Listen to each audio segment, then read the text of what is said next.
You're listening to Choose FI Radio.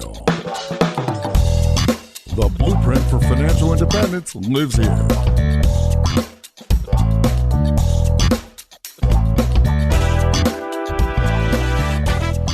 If you're looking to unlock the secrets to financial independence and early retirement, you're in the right place.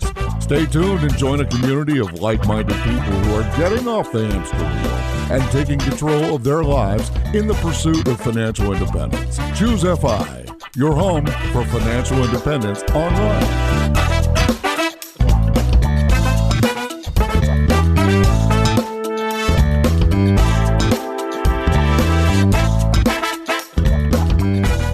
Hello, everybody. Very excited to hop back into our case study series and recognize that this community, the financial independence community, encompasses everybody. They may not realize it yet. They may not have had that epiphany that financial independence is something worth pursuing, but everybody wants this, and people from all walks of life are pursuing this, but we have to recognize that people are doing this from different stages in their walk of life, and they're having to do this with various obstacles that they've been handed. Today, we're speaking with Audrey, and Audrey is a single mom. She's working in tech. She lives in a high cost of living area, and specifically during this pandemic, I mean, it's a trying time. Having said that, what she's been able to accomplish up to this point is truly incredible and inspirational, and we are honored to get the opportunity to kind of dive into her numbers, pull out some of those actionable tips, and help her paint a picture for what her path to financial independence might look like. To help me with this, I have my co-host Brad here with me today. How you doing, buddy? Hey, Jonathan, I am doing quite well. And yeah, I'm really excited about this case study series. And Audrey's story has a little bit of everything. Like you said, she's in a high cost of living area. She's trying to figure out how to budget and plan as a single mom and managing that obviously on a single income. And her story goes into being your own advocate, how to take charge and open up opportunities, and also to get over financial shame and consider true resilience in the face of true hardship. So really, really excited to go through this. I think there's going to be a lot of actionable takeaways for the audience. And with that, Audrey, welcome to Choose FI. Thank you guys so much for having me. I'm excited to be here. Well, it's going to be a lot of fun. I wanted to spend some time on your story as a first-generational Latina, multi-time founder, single mom. I mean, there's a lot of incredible stuff in your background here, and I want to tie that to your money story because you're doing so much right. I mean, give us some context here for when you realize, all right, I'm the one that has to do this, and here are the tools that I have available. I mean, it's really incredible what you've accomplished. Where does this begin? So roughly about 8 years ago, in my early 20s, I had a broken engagement that really left me in a position of feeling like I was broken, financially, emotionally, and I really looked for ways to pick myself up. And as a result of that relationship, I actually became self-employed and I started my first e-commerce business, which transitioned from there into saying, hey, I'm looking for a community to work with. I started to help build the first co-working space in downtown Los Angeles at the time, Indie Desk. And then I got very involved in the community. I helped other people build co-working spaces. I worked with Mayor Garcetti's office with my startup DTLA, which helped bring tech and creative companies downtown as a way to build community and bridge people to resources, especially bootstrap startups that perhaps didn't have a lot of capital. And then from there, I started a series called Worthy Women that was very specific for women of color because I would go to these events and look around and say, hey, nobody here looks like me. Despite the blonde hair now, which I didn't have then, the audience was fairly white and I didn't have a lot of women of color. There weren't a lot of Black and brown female founders. And I said, well, I know you're out there because I'm out here. Where are you? And more importantly, how do we get you visibility? So I started a series that spun off from Startup DTLA called Worthy Women that really focused on a core tenet that helped me come out of financial crisis. And it's my personal mantra, and it's you cannot raise your net worth until you raise your self-worth. I am a firm believer that the relationship that you have with money is a direct reflection of the relationship that you have with yourself. Are you stuck in scarcity and do you want to create abundance for yourself? That doesn't just come with, oh, I put it on my wish board or I manifested it and it came to the table today. I don't know about you, but money doesn't drop out of air for me. It is hard work, but more importantly, it's a mindset that helps you create actionable behaviors that help drive the outcome of what you're trying to do. And so through that, I had a great experience meeting tons of women like myself. But one of the things I heard quite a bit from them was, this is wonderful, but how do I bring this into my workplace? So I transitioned Worthy Women to be a program that did diversity and inclusion and sales and leadership for enterprise companies, which when I was pregnant was great for consulting. It allowed me a lot of flexibility. I had a very difficult pregnancy. So it allowed me the flexibility to both work from home, work remotely, travel on site when I needed to, which was incredible. And then after my son was born, I really enjoyed doing that, but I needed something a little bit more that had me feeling like myself, new mom. I was used to hustle and bustle. Now I've got a child stuck to my boob half the time. And a very, very realization that for somebody who has never felt like my opportunities were limited, I always feel like I could just do anything as long as I have an internet connection and a motivation to, right? You can figure it out. I became very aware that my opportunities were directly tied to how much childcare I had and how much I could afford. And I had a partner who was not present, non-existent, and not contributing financially. And so things were not pretty at home. And I knew that I needed out of this situation. And more importantly, I needed something different. At the beginning of this year, I took an incredible position in-house with one of the best funded SaaS companies in Southern California called Service Titan. And I'm a sales enablement manager. And I get to do the thing that I love the most, helping empower sales teams and helping empower leaders to be empathetic and driven to their core values and create outcomes that are in alignment with their purpose and their passion. So that is a very through line to have gotten me here. But I'll tell you, another reason that I'm here is I look back and I say, I did so much work over the last 8 years. How did I come back to a position where I've left a relationship or, said like, get the heck out? And I feel the same way.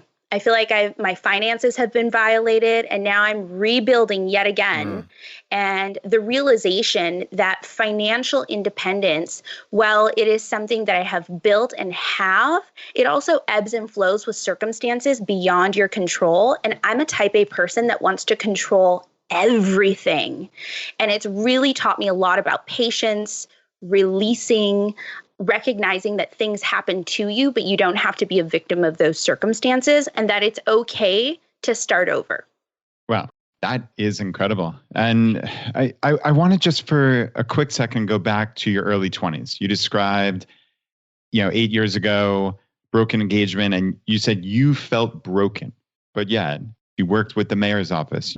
You did these incredible things for this Worthy Women, for women of color. Like, so many people have imposter syndrome. So many people are afraid to get started.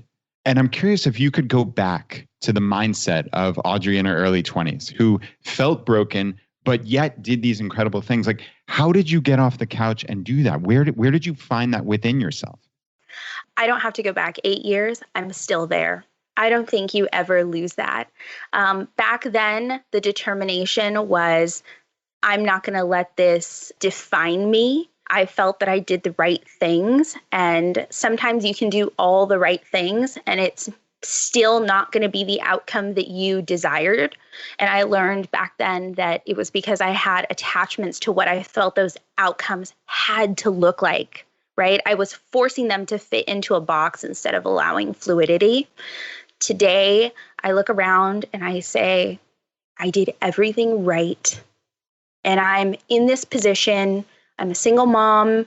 It's pulling teeth to get child support. Literally the day that he was removed from my home, I said, are you going to at least share the cost of childcare so I can work? And he said, F you.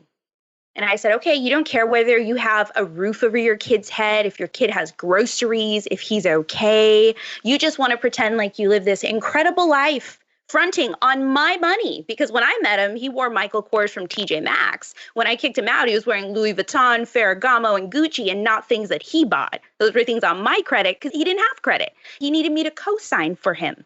And so I sit here and I say, I did everything right. I feel like I'm in this position where that's been violated. And you asked, how do you get off the couch and do it? because I'm not going to let somebody make a victim out of me. I have a kid, and I'm going to tell you a story of how I got this job. And this should tell you a lot about me. The day he was removed from my house and the police came was the day I had my first interview over the phone. And I did so good. And I remember telling the police, this cannot take more than an hour because I have a phone interview with a new job. I need this to go well. And in tears, I composed myself, locked myself into the closet, and I did that interview so well, they called me back the next day and said, Audrey, we'd like to book you for a second phone interview. That's amazing. The day of my second phone interview was the day I was granted a temporary restraining order. About an hour before that, I was puking in a court hallway. And the day of my in-person interview with a 12-person hiring panel, I had gone to court on the restraining order the day before. The restraining order wasn't granted permanently.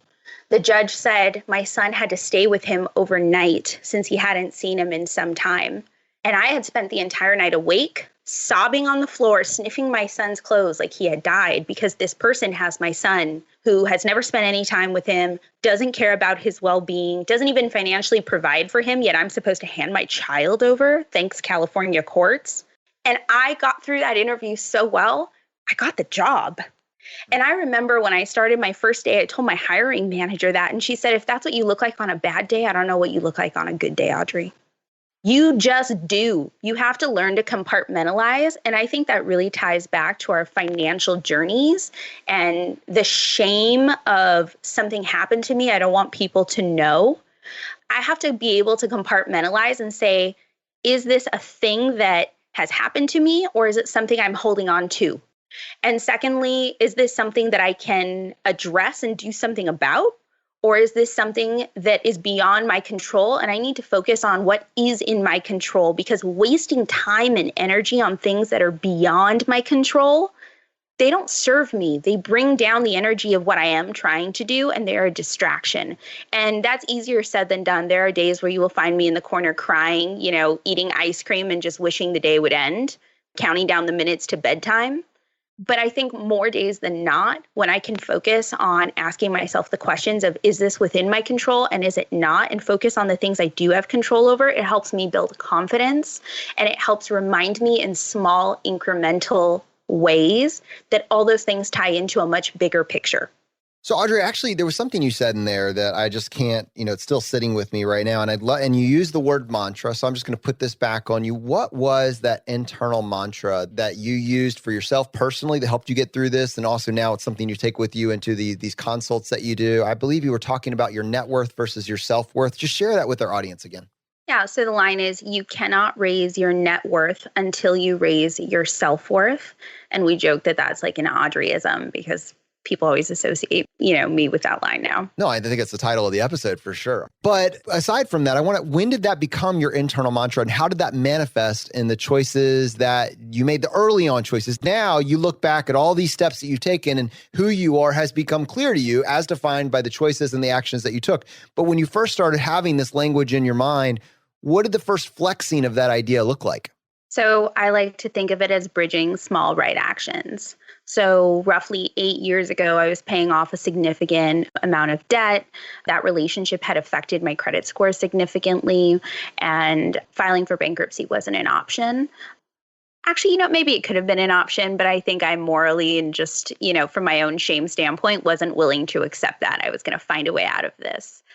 And so for me, I said, how did I get into this situation? And I made financial choices based on external worth, right? So I thought if you had the things, if we had all the material stuff, then that was reflective of the condition of where we were, and that wasn't accurate.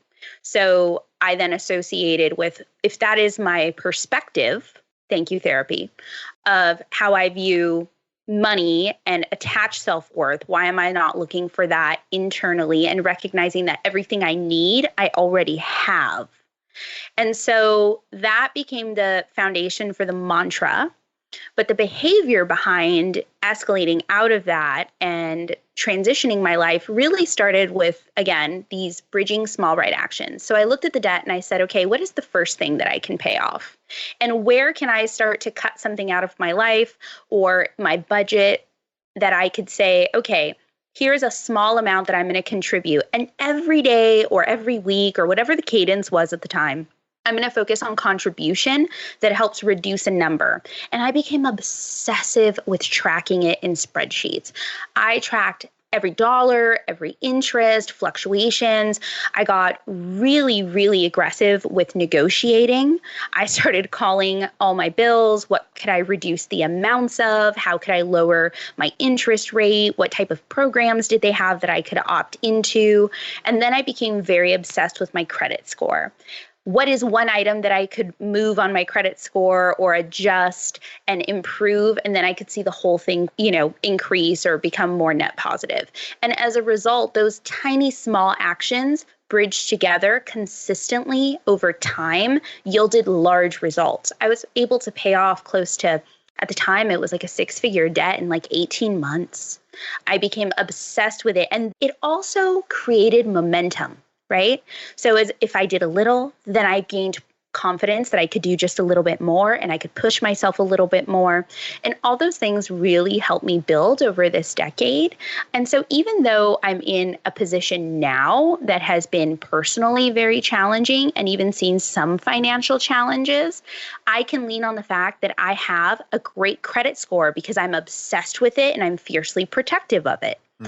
When it comes to my spending, yes, are things tight? Yeah, I'm a single mom. When you're sitting there and somebody's telling you F you because they don't want to help pay for their own child that they begged for, you sit there and you go, okay, I can't rely on you for anything. Or when they try to pay, they're constantly in arrears and trying to catch up.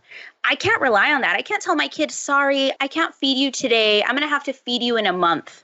Sorry, I can't buy you new shoes. Sorry, I can't pay for daycare. I'm going to have to pay for daycare in a month or 60 days from now because it's just not convenient for my budget.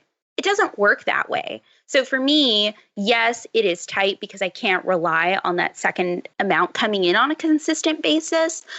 But I can focus on the things that are in control, and that's my earning potential, how I manage the money. So for me, it comes down to where is it being spent? When is it being spent? Am I anticipating it?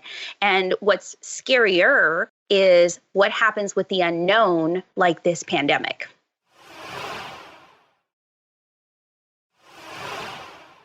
Audrey, you're obviously talking about a sense of agency, right? And this internal locus of control. And I want to go back to that time where we say here, everything is negotiable. Right. So, you took charge of that. You were relentless with these different bills and lowering interest rates. Like, talk us through, were there any particular takeaways that you could pass along to the audience? Like one little actionable nugget, like that you can remember with this amazing win that you're especially proud of. Does anything stick out in your mind? I think you just need to pick up the phone. And this actually happened to me a couple of weeks ago during COVID. So my Capital One card, I have one of the Quicksilver rewards cards that's great for travel and cash back, but it still has a pretty high interest rate. And I've been accustomed over the years of I just pay it off every single month as I use it. So I didn't need to worry about the interest. It wasn't affecting me. During COVID, though, we had some uncertainty and obviously transitioning into kind of this single mom life. I had 2 months where I wasn't able to pay it off in full and I was carrying about $1,000 balance. And then next thing you know, you're getting hit with the interest and you're like, ooh, maybe it's not a ton this month, but that's the difference between groceries and, not. So I called and I waited on hold for a long time and I spoke to somebody and I asked what my options were. And they said, have you been affected by COVID? And I said, who hasn't been affected by COVID? And they said, well, that's not really a reason to not pay your bill. We don't really have any options for you. And I got off the phone and I felt a little bit defeated. And I happened to mention it to a good girlfriend of mine. And she said, no. Call back. What is this Audrey that's just giving up? I don't know this Audrey. What are you doing here? I said, you're right. So I picked up the phone. I called back and I got somebody else. And I said, hey, look, I'm a single mom. I don't know what's going to happen. I absolutely have been affected by COVID. I have not received the funds that I was expecting to from my son's father. And he has been dramatically affected by COVID. He's a public speaker and does a lot of conferences. And as you can imagine, every single conference has been wiped out and he is reframing his position. I don't know if I'm going to be getting any money from him. And maybe he's not even being a jerk in this moment because this is actual real life. This has affected him in a way where now he really doesn't have a choice. And fighting with him is just worthless. Like, there's no point to it. And so the representative I spoke to happened to be a single mom. And she said, you know, honey, I've been there. I know what that looks like. She said, how about this? I can reduce your payment to zero for this month. Would that help you? I said, it would, but you know what helped me more is the interest rate. What can you do for me on the interest rate? And she said, well, you know what? You have 37 months of perfect history with us. Here's what I can do for you. I can lower that interest rate from like, I don't know, the standard was like 23 or 24%. She said, I can lower that to about 8% for you, but it's variable. And she said, based on your credit score. So it'll adjust as the market adjusts. Would that help you this month? I said, that would, but that's just for this month. What if this goes on month after month? She said, okay, you get a zero payment for this month, and I can lock in the credit or the interest rate for the rest of the year. And I said, done. Wow. She said, if it persists, call back next month. And guess what I did? Because the interest rate was lower and I had a zero payment, I sent in a significantly larger payment. I paid down my balance, and that helped me tremendously. That was in March. I called back in April. She was able to, again, to lower my payment to zero. And even better, when I called back, wasn't the same rep, it was a different rep. I said, hey, by any chance, do I qualify for a line of credit increase? That card had a $5,000 line of credit. And they said, you know what? You do. And they upped it to $7,500, which also helped my credit score because now my debt to income ratio was improved. So I was able to pay off debt. But again, you got a call, and I waited on hold for over an hour, but I was not going to get off the phone without getting something out of it. Even if it's small, it makes a difference. Yeah. And you said something earlier, and you can adjust this if I missed it slightly, but don't let your current circumstances define who you are as a person or where you're going. And I think that's the heart of this. And this is kind of where we are. This is current times. Like, it's great to talk about how we just conquered all in the past and look at us and how great we are. But like, life punches you in the face. And a lot of people, it's punching them in the face right now in a way that people haven't appreciated for over a decade. And here you are with everything that's going on. Clearly that doesn't define you. I think anybody can objectively look at where you're heading and saying, wow. But we're at ground zero right now. And I'd love to actually kind of pivot here and talk a little bit about your financial game plan. Like what's coming up for you?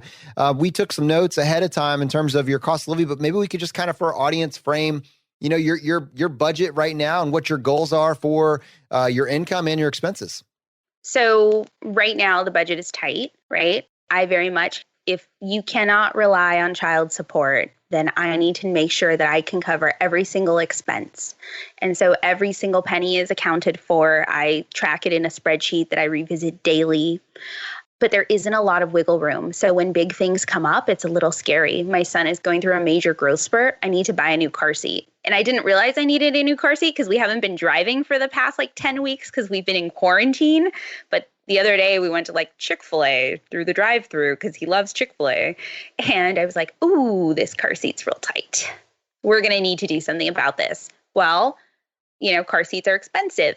I've committed to the Nuna brand because I like it because it integrates with my strollers, which is not the most inexpensive.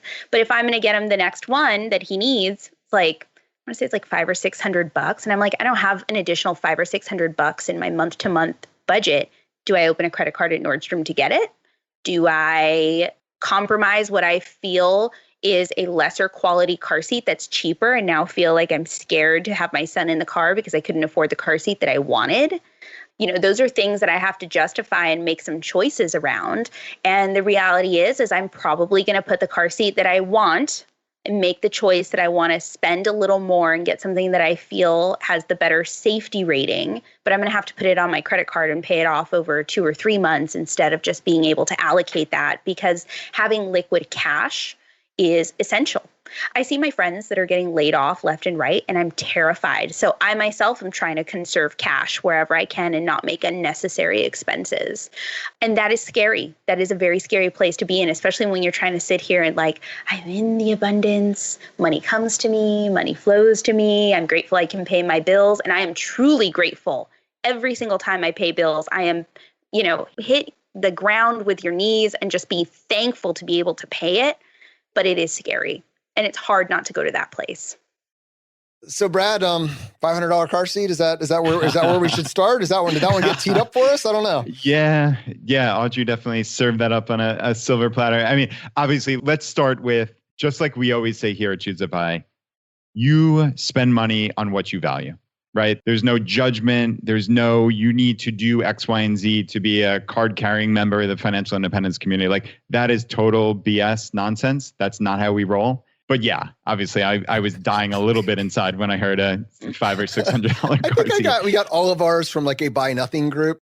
No, we did buy the first one. We bought, what's a Graco? We did get our first one. No, it was a Graco. Funny, that's the exact one. Yeah, it was Graco Snug Ride was the one. We bought this. I remember, I actually Googled it right now because my oldest daughter is almost 12, so it's been a while. But yeah, we bought this book Laura found called Baby Bargains, The Secret to Saving 20 to 50% on Baby Furniture, Gear, et cetera, et cetera. And it looks like this book still exists. And, kind of how we approach purchases are, there's always the crazy expensive things that are, in our eyes, are usually not any better, maybe marginally better at best, but people are paying for like a brand name. So like Laura and I throw those out immediately. And then we look for like that sweet spot.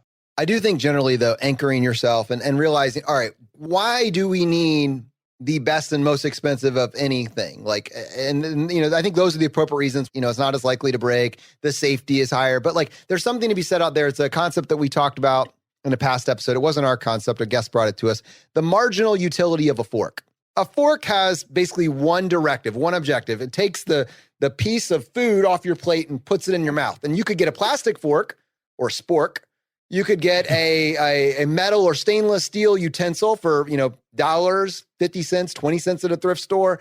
Or you could spend hundreds of dollars on the set. You could get gold enameled fork for tens of thousands of dollars. At the end of the day, it takes the food off your plate and puts it in the mouth. So once we figure out what is that marginal utility of anything, like, we want to make sure it achieves our objectives. In your case, safety is paramount.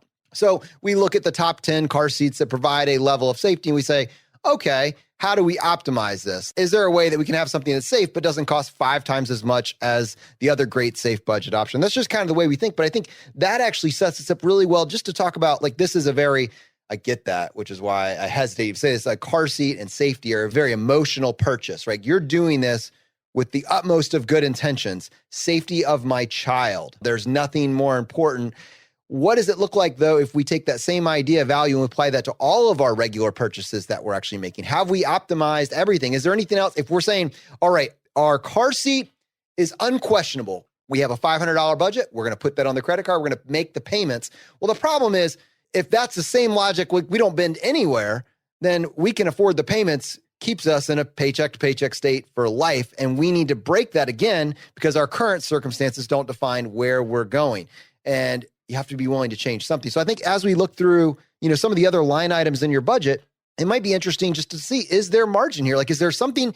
It's great to say we could just earn more, and great, do it. But as you know, as an entrepreneur, like, money doesn't fall out of trees. You got to turn it on. You have to lean into it. And that could be a multi-week, multi-month, multi-year process for that to actually work. So great, make more is like this inevitable future circumstance that's going to happen. But right now, we can spend less now. We can do that now, but only if we know what we're actually spending, where's that going, and then we apply some sort of value calculation to where our funds are actually going. So, Audrey, I know I just monologued myself for a little bit there. Like, is this a fun thought experiment? Would you be willing to do this with us? Oh, absolutely. I mean, we all fall victim to the frivolous purchase. I want it because when I looked at the car seats, right? I chose the Unibrand. I got to come back to it for a second. When I looked at the Unibrand, yes, probably a portion of me was highly influenced by the number of moms with the Unibrand, right? Moms on my social media, moms in my mom group, moms of my friends circle that highly, highly recommended it for its beautiful design and all the other things that come with it. Safety, critical, right? It's one of the top car seats on the market, but also longevity. So to your point with the example of the blender, the Vitamix, I could buy once, but it has a phenomenal warranty program and it has a servicing program for parts and replacement. The Nuna, as long as it hasn't been in an accident, also comes with an excellent warranty. And this one, because now he's older, converts to multi-phases. So it's supposed to last him until he's actually in a booster seat. So I look at that, or I look at some of the cheaper car seats that perhaps I would need 2 or 3 in between now and the booster seat, right? You're looking for that. You try to find a balance. But I agree that I'm sure there are things in my budget that are just frivolous. Like, I am admittedly addicted to Amazon. I love Amazon. I abuse that Prime membership. If I can get it on Amazon versus anywhere else, I say delivery, to the point that I am known as the highest volume package receiver in my building. Yeah. If only they would just turn on delivery. the drone service and you could just have it like floated in between your lunch breaks. That'd be great. Cool. Well, I mean, I'm going to, I know. I was waiting for it. I am going to leave the car seat alone. I feel like there's no way for me to win this one on this one, but I appreciate the conversation, and people of good faith can disagree on certain items. Brad, why don't we go ahead and look through just like, as we were looking at your budget, Audrey, it looks like your core expenses right now come to around, like, in order for you to keep the lights on, pay your bills, it's around $6,300 to $6,500 a month. Is that accurate? Correct. And what comprises that? Is that rent, groceries, bills, car payments? Like, is that the brunt of what makes up that? Is there anything else? I own my car free and clear, which is very nice. I don't have a car payment, and it was purchased cash. Oh, wow. Rent is roughly $3,000 a month because I live in LA, and in particular downtown. So it's a high cost of rent. That's actually something I'm negotiating right now. My lease ends in July, and due to COVID, many people have not paid their rent, which puts the property manager in a position where, one, thanks to our local, actually, I think this might be national now, that they can't raise your rent. I've been able to be in a position where I can negotiate not having a rent increase. And if the rental market is being hit, how can I lower my cost of living if I decide to renew or weigh moving to an area outside of LA, close to my job still, that might have a lower cost of living? Currently, an entire paycheck goes to my rent. That is high. And at the time, it wasn't so bad when I was sharing that cost with somebody else. But when that person's suddenly not there and you're still in the lease and you are legally obligated to it, it's a little more difficult. So that's a big chunk. Childcare is the other. I mean, when you're spending $2,000 just on daycare, not counting if you need additional nanny help for pickup or drop off so that I can work the hours that I need to work, that adds up very quickly. By comparison, my parents, who live about 35, 45 minutes outside of LA, cost of childcare is 1/3 of the cost of daycare in downtown Los Angeles without a wait list. Wow. So, those are other things that I'm weighing and looking at right now, but childcare and my rent are very high. Yeah. And I will say anecdotally, just to your point about rent, like, rent is softening already. As you see, the price increases aren't coming in. Landlords, fearful of the tailwind that comes when jobs disappear en masse like they have now, are eager to lock in 1-year leases. I know anecdotally in our Facebook group, which is pretty active, individuals have said they've been able to proactively go into their landlords and lock down, renew their 1-year lease right now. And landlords are hopping on it, even at reduced rent prices, just to have that security of the lease option from a renter that they know can pay. So you would expect to see more and more of that in the future, and you're definitely thinking about that the right way. Very interesting about the arbitrage situation there. LA, very high cost of living. You clearly have a job there. You probably aren't eager to embrace a 45-minute commute to shave off some cost of childcare. One thing that came to mind is, with what's going on, remote working is growing in popularity and probably will be even more of a factor on the other end of this. You're working with a tech company. Like, is there any flexibility there? Do you see any of your commitment to have to go into the office and have that commute? Do you see any of that shifting on the other end of this? I hope so. So they haven't announced when we will come back to work yet. We have some rough idea of when phases of the office will begin to reopen, but I don't think my division or my team will be essential to be on site. And so I've seen other companies. Obviously, we all saw that Twitter allowed permanent work from home basis. I have been in touch with my leadership and my HR business partner to let them know that if that comes up, I would exercise that option, because then I could move closer to my parents for extra added support and help. I also would be able to lower my cost of living significantly, both in rent and maybe even put me in position for my long-term goal, which is to buy, especially if the market corrects itself and these phenomenal interest rates that we're seeing. I mean, that could be a life-changing opportunity for me. I hate to sound like slightly excited during a global pandemic, but if I have to look at where can I see some positive, the opportunity to have that flexibility while still doing work that I love and having the opportunity to do it from home, or even just come into the office 1 or 2 days a week, that would be incredible. And I don't know yet. Those things haven't been finalized, obviously, because the company is still evaluating and making what it feels will be the best decision. But if that becomes an option, I certainly would exercise it and find an opportunity to save money. And let me tell you how much I could save, because I already budgeted this out. I could save $1,000 on rent and have a larger home, not an apartment in a high rise, but like a house. And I could save a significant amount on childcare. In total, it adds up to something like $2,600 a month in my pocket I could save if I get work from home status and I could move closer to my parents. Wow. So that's $30,000+ a year after taxes in savings. That's home buying. So home buying, is that an express goal? Like, is that an American dream type thing? Is it, like for me, even though I am a homeowner, I am not in that kind of cult of home ownership thing. Like I look at the number, like if you can get your rent down under $2,000 a month, and that seems incredible. It's like you said, especially getting out of a high rise and into a house. Do you have a sense of like what the homes you're looking at would cost you monthly and what that would do to you financially? Yeah, so I would be looking at roughly $1,800 to $2,000 for a small, mid-sized 2-bedroom house near my parents. It's outside of LA. It's halfway between LA and Orange County, essentially. And so that puts me closer to job markets, including the one that I'm in, if I continue to stay with an employer versus maybe in the future, if I ever wanted to work for myself again full time, then I would still be close to those markets. But I think of home buying as putting down roots. My parents have only ever had 2 houses, the one that I grew up in that they lived in for 32 years and the home that they bought when they retired, which is a beautiful property in a private canyon. It's gorgeous. It's the home of their dreams. And I think of home buying as the stability I want to offer my son. My ex-partner moved around quite a bit. I think he went to something like more than 15 schools when he was growing up. And that's not the experience I want for my son. I think of it as stability. And I also think of it as a financial vehicle that will perform for him even if it doesn't perform in my lifetime. The reality is that LA real estate, even in a suburb, is always going to go up. And maybe I'll spend 30 years paying that mortgage.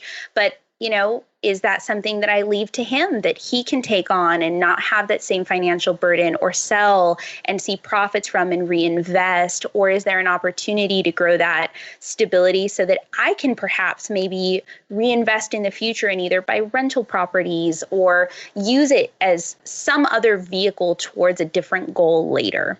I think of it as setting aside money for myself versus pissing it away to somebody else so that they can have that stability. Yeah. So if you look at your expenses, I mean, we talk about this as the big 3, really, if you want to add taxes in the big 4, and in LA, taxes would be a big 4. But taxes, and then you have your shelter, which we just discussed. You have your transportation, paid off car, by the way. Nice job. Looks great with a Nuna car seat. And then number 3 would be your food. And we could spend a little bit of time there. I'm just curious, like, I would imagine with the COVID and the pandemic, probably dining out, eating out less as part of corporate work lunches. That's probably shrunk down a little bit. What's happened to your grocery budget over the last couple months? Actually, it's increased. So my company actually provides lunch for us. So now I am actually buying more groceries. The other part of that is I am guilty that I did just a little bit of pandemic buying, because I got very concerned seeing all the empty shelves, and I have a child that needs to eat, and he is a big eater. He's 2, but he can pack away food. And people always tell me, oh, just wait till he's older. He's going to eat you out of the fridge in his teenage years. And so having, fresh food on a regular basis or things that he needs, I can't have him stocked up on dry food or non-perishables that perhaps aren't as healthy for him. So Do you have any sense of what your grocery budget looks like right now in terms of how much is being spent on food and dining out, that sort of thing? Yeah, I'd probably say about $500 a month. Okay. That's not terrible for two, certainly. Yeah. Stock up on those dried beans and rice. That's fantastic. I got a little worried when I was going to the grocery store when it was all hitting. And I was like, you know what? Maybe I'll just get a bag of beans and just have it aside just in case. And then they were all gone. I was like, wait a second. Did I miss my shot? Have I missed my card to the apocalypse? Like, oh boy. But anyways, we're good now. I want to go ahead and move now. So we worked through the big three, and then we got the line items in our budget that normally make it up. And then we kind of, what I tend to look at, because these are the ones that kind of get left by the side, but they add up slowly, the subscription services. Like you work for a SaaS, they offer a great service, but that's probably like one of many that people have, right? And between your cell phone package, your cable package, your a la carte streaming services, do you have them all, or have you made a selection? I've made a selection, and I'm sure like many other people, I actually share some of my selections. So for example, my parents have the Netflix account that has 4 profiles, and I have one, my sister has one, and they have theirs. But I pay for the YouTube TV. Ooh. And YouTube TV offers you, I want to say 5 or 6 spots, something like that. And my parents are on my YouTube TV. So that kind of balances each other out. Amazon Prime, as I've stated, I love and use quite a bit. I don't have Hulu. I find that between Amazon, Netflix, and YouTube TV, I've got a very robust offering of shows that honestly, I really don't watch that much. What about your internet and your phone? How much are those costing you? Internet is $30 a month, which also, thanks to COVID, I called and told them that the competitor was marketing in our building and they had a great promo offer and I might be considering switching. And they were very willing to match it and give me a $50 Postmates credit to thank me. I know. So I haven't paid internet for 2 months. I'm very grateful for that. But roughly that's like $32 a month. And cell phone, I'm with T-Mobile.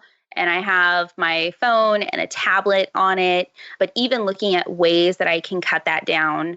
Do you know how much that bill is? It's about $127 a month. Man, Brad, I feel like this is the one that people just pass right on by. Like, oh, yeah, $120 a month. That's par for the course. Yeah. I mean, I personally have been using Republic Wireless for the last 10 or so years. And I think we spent somewhere, it's sub $20. I think I wound up prepaying for a year and it wound up coming out to $18 or $19 a month, which is pretty amazing. And, what we generally say at ChooseFI is to get in a better financial position, you have to take action, right? And sometimes there are tiny, tiny little sacrifices. So, let's use this as an example, right? So what my wife and I said was we could have the $100 per month cell phone and have unlimited data, and we could go stream YouTube videos and download podcasts when we were in the doctor's office, right? Or, or out at the grocery store.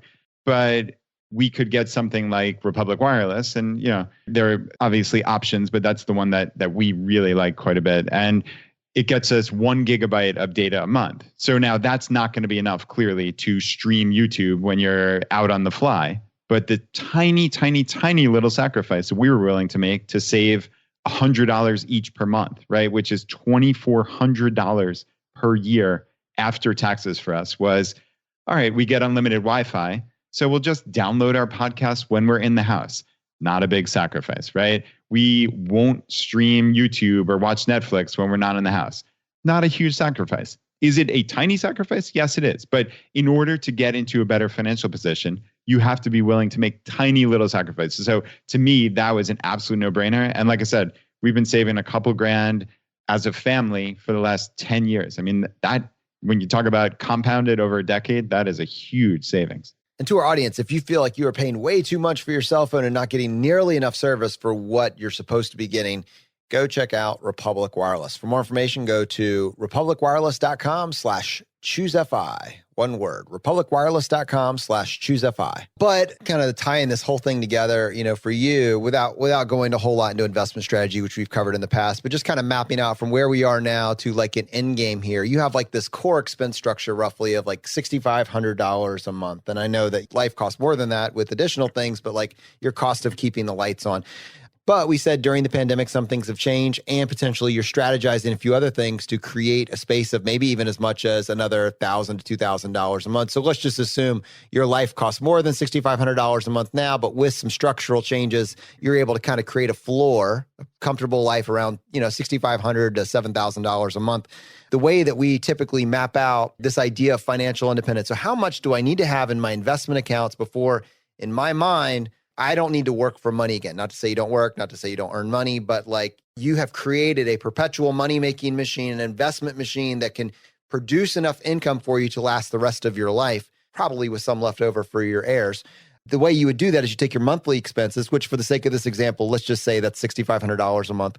You multiply that times 12 to get, an annual amount, which I believe would be about $78,000. Then take that amount and multiply it times 25, which says that your number, your financial independence number, would be about $1,950,000. So if you had, when you're at $2 million in your investment accounts, again, we've talked about what the allocation would look like in prior videos, you would basically be at a point where if you never earned another dollar again, you'd be able to fund your current lifestyle, your current existence for perpetuity, or certainly for the rest of your natural life. What's interesting about this is we haven't really looked at the income side of things, but between your main job and your side hustles, you actually have a pretty significant amount of space there, especially in light of the fact that you might be able to reduce your expenses. And just to show you that the small things matter, we talked about how there's ways that you could potentially trim hundreds of dollars, thousands of dollars a month. Every $100 a month in recurring expenses that you can cut from your budget is $30,000 less that you need to reach this point of financial independence. And imagine how your life changes when your employer needs you more than you need them. When you're no longer motivated by how am I going to keep the lights on? What am I going to do next week? What choices, what do you lean into? What projects do you take on? You really start looking at all these things you're pursuing and saying, what is bringing the most joy to my life? This is where I want to spend the next chapter. And the money isn't necessarily the primary motivating factor at this point. It's not that we ignore it. It's not that we hate money. It's just that, oh, wow, if I never earned another dollar, I'd be good to go.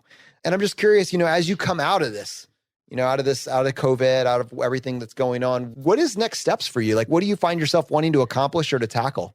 I love the number of reducing your expenses by 30%, because I'll tell you what, during COVID, myself and many other people were all faced with, I can't get my eyelashes done. I can't get my eyebrows done. I really, really need to get my hair done. I can't get a manicure. I can't get a pedicure. And guess what? We all managed to figure it out ourselves, right? I pulled out those tweezers. And when you think of those expenses, arguably, I think I saved $1,000 in the last 7-8 weeks of personal grooming that I chose not to do because you couldn't get it. And I managed just fine. I look the same. In fact, I'm blonder. I look better. So wait, Audrey, that is $500 a month, which you save just in beauty and grooming. I mean, according to Jonathan, that $30,000 that you need less in your ultimate net worth for every $100 per month. And you're talking $500. Just that one decision is $150,000 less that you need to save in your working career to reach financial independence just from that one decision. And this is the way we look at all recurring expenses, right? I mean, this is not about deprivation. It's about value. Your most precious non-renewable resource is your time. How much power do you have when you realize, oh, wait, I'm not paycheck to paycheck. Oh, wait, I could go years without needing to earn another dime. So what projects do I lean into? I mean, this just being on this path and getting started the way you have, it takes what for other people would feel like risk. And for you, it turns it into opportunity. And I mean, this is why I love that. I'm going back to it, right? Your self-worth is a leading indicator of your net worth, right? When you take care of that and you get your fundamentals in place, the net worth's going to follow, and it's going to come with so much opportunity. Yeah, it really is. And, the way that you phrase it, a little different than how I do it, but something that stands out to me is what are the things when you don't value your self-worth that you compromise your net worth for? So I think of my nails. A gel manicure and a gel pedicure in LA is close to $100, especially downtown. You get your hair done, that's roughly $50 to $60 an hour, depending how many hours you're in the chair. If you're doing something with highlights or balayage and a treatment and a haircut, you're looking at a $400 hair treatment. Eyebrows are $20, my eyelashes are $150.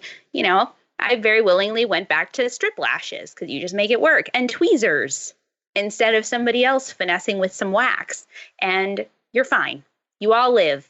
I lived, and I feel the same. And to your point, have I saved time? Actually, yeah, perhaps, because I also didn't have to pay childcare for somebody to watch my son at $20 an hour when you think of it that way. And I was able to take that money and apply it towards paying off other things. My goal is to come out of quarantine debt-free. That is my goal. Stop any unnecessary expenses, which thanks to what has happened, I've been forced to. So what a blessing. And I'm so grateful I'm in a position where I have the opportunity to work from home. I'm safe. And that is a privilege that I do not take for granted any day. The fact that I can work from home is such a privilege. And I am so grateful for it and for a company that has supported us in working from home, because our software is sold to essential workers, plumbers, electricians, HVAC.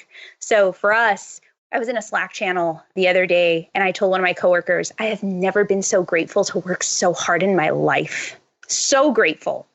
And coming out of this, finding the positive and being able to apply it reminds me, like you said, going back to that place of humility of, okay, something has happened beyond my control. What can I do with this? How am I going to get up from it? I look at it and I say, okay, what have I learned from this and how can I apply it? And where have I drifted off the path slightly, not realizing, because you get comfortable, right? Oh, I can afford this, to your point. I can afford it. I can do this month and next month. And slowly over time, those things add up and they snowball. And this has helped me course correct. So Audrey, someone's listening to this. They're inspired by your story. They want to connect with you. What is the best way for someone to find out more? I'm at Audrey Bellis on all social media handles, or hello@audreybellis.com. Audrey, thanks so much for joining us on the show today. Thank you for having me. All right, everyone. I hope you got value from this episode. The case studies have quickly become one of our favorite parts of doing this show, just because you get to work. I mean, not everybody's going to give you the cleanest answer, the exact answer you want. And that shouldn't be that way. Life isn't that way. We all are motivated by different things. We all have different things that we value, different things that we won't question, won't take for granted, and different challenges that we're going through. And that is what makes life unique to each of us. How fascinating to get an opportunity for someone to come on the show and share with us where they've been, what they've worked through, what they've learned along the way, and what they're doing about it. I think that is why financial independence is a universal concept that you may not have realized that you needed in your life till now. If you're getting value from the show, recommend this to a friend or family member. If you use particular apps that allow you to recommend this podcast and you got value, such as Overcast or Spotify, recommend it by pressing the star feature on your player of choice. It just says to other individuals that might get value, hey, this one is worth your time. We appreciate you. Thank you for joining us and for subscribing. We'll see you next time as we continue to go down the road less traveled. You've been listening to Choose FI Radio Podcast, where we help middle-class America build wealth, one life hack at a time.